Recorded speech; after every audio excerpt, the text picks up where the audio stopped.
These final days of the campaign are when both candidates have honed their messages to the exact pitch they're looking to make to the voters, and therein lies the problem for Trump. Why? Because we have a sliver of time right now when people are actually paying attention, and we're in it today. That means undecided voters, independents, first-time voters. This is when they're making their decisions, and consequently, it's when the candidates need to be the most on point. And yet, at Trump's final big rally, in his last pitch to those voters at Madison Square Garden, of all places, somewhere that is scientifically engineered to grab eyeballs, this was part of the closing message from Trump's campaign. I don't know if you guys know this, but there's literally a floating island of garbage in the middle of the ocean right now. Yeah, I think it's called Puerto Rico. Okay, all right, okay, we're getting there. But it gets worse for Trump, because it's been reported that the same comedian, Tony Hinchcliffe, was planning on referring to Kamala Harris as the C word, but that got flagged by the campaign, and he complied when they asked him to strike it. And so, what does that tell you? It is a tacit admission that the rest of his set was deemed acceptable. Calling Puerto Rico a floating island of garbage was acceptable. This was the closing message that Trump's campaign was looking to send, a week out from the election, with the eyes of the nation on them. A message of division, of hate, of retribution, which is no surprise. In fact, it's entirely consistent with the campaign that he's been running all year. The comments that we heard at Trump's final big rally weren't a bug, they're a feature. They offer a window into exactly the kind of campaign that Donald Trump's run, and exactly the kind of president he would be.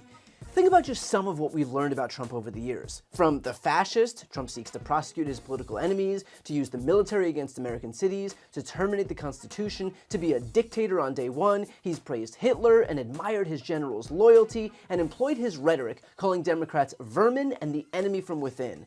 To the bigoted, he said that immigrants eat pets, that they're poisoning the blood of our country, that we should shoot them at the border, that they're raping women and selling drugs to our kids.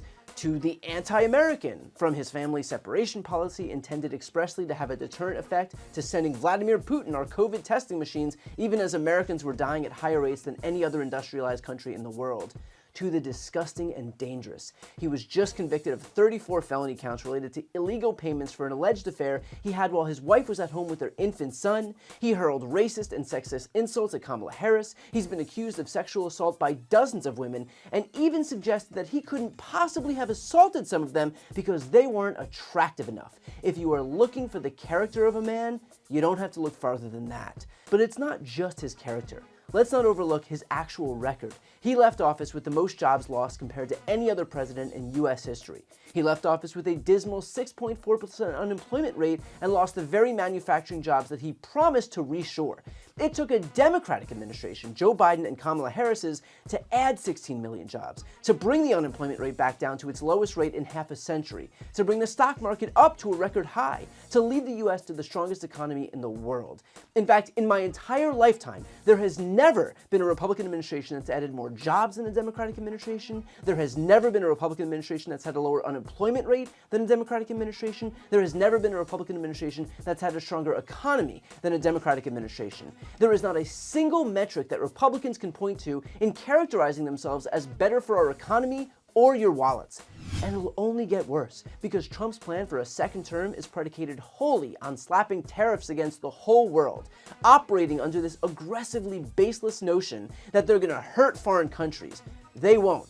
Tariffs are paid for not by the exporting country, like China, but rather by the importing company, and those costs are then passed on to the consumers. That means we are the ones who would pay for Trump's tariffs. They are a tax on Americans. In fact, it would amount to an additional $3,900 per year per family.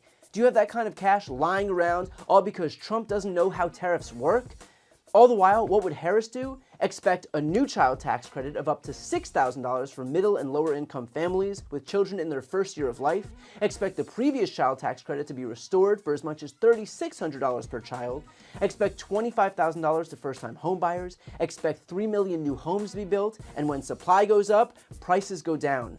And expect action to be taken against corporate landlords who collude to keep rent prices high.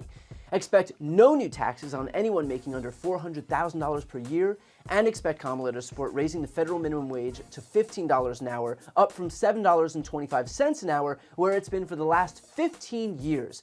One of these candidates is going to make sure that you are well positioned to afford your children, your rent, your food, and your life. The other is going to make all of those things more expensive. All of which is to say, she has plans to make our lives better, a point she outlined without demonizing broad swaths of the population during her historic speech at the Ellipse in Washington, D.C. On day one, if elected, Donald Trump would walk into that office with an enemies list. When elected, I will walk in with a to-do list, full of priorities of what I will get done for the American people. And I will work with everyone, Democrats, Republicans, and independents, to help Americans who are working hard and still struggling to get ahead. And look, I get that Trump is running yet another populist campaign, but we have been here before. We've seen this show before. We have read this book before. Trump swept into office in 2016 amid promises that he would usher in a jobs boom, a manufacturing renaissance, pass a healthcare plan that was more affordable and more comprehensive, and upgrade our nation's infrastructure. He didn't do any of that. His sole legislative achievement was a tax cut wherein 83% of the benefits went to the richest Americans. That is who he used his political capital on, not on you, but on himself and people like him. Now imagine what it would look like if he was no longer encumbered by the prospect of another election. If you think his first term was a giveaway to the rich, imagine the second. The fact is that Trump is looking out for himself while Kamala Harris is looking out for you. So if you are tired of this country not working for you, of the economy not working for you, of the housing market and the job market not working for you, the last thing you should do is empower someone whose sole goal is to help the people who benefit from entrenching those unjust systems into power. We have the rare opportunity right now to protect our wallets, our national security, our democracy, and our planet. And these moments don't come around often. So do your part and make sure that your voice is heard.